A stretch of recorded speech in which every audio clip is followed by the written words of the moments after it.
వెంకటేశ్వర స్వామి తల్లిదండ్రులు ఎవరు అని అంటే, ప్రత్యేకంగా స్వామివారికి తల్లిదండ్రులు అనేటువంటి వాళ్ళు ఎవరు లేరండి. ఎందువల్ల అంటే, విష్ణువు ప్రత్యక్షంగా వైకుంఠం నుంచే అమ్మవారి వియోగం చేత ఈ యొక్క భూలోకానికి వచ్చారు. ఆ భృగు మహర్షి శాపం చేత భూలోకానికి వచ్చి ఇక్కడ మన తిరుపతిలో వేంచేసి ఉన్నారు.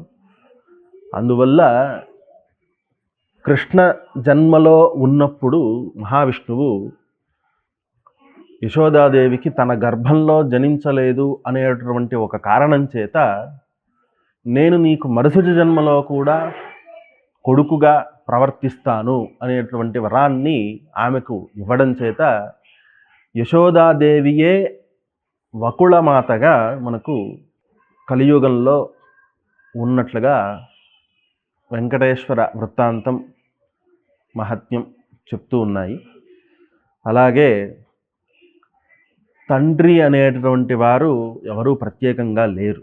మహావిష్ణువు నేరుగా వైకుంఠం నుంచి నేరుగా భూలోకం మీదకి వచ్చారు కాబట్టి ప్రత్యేకంగా తండ్రి అంటూ ఎవరూ లేరు.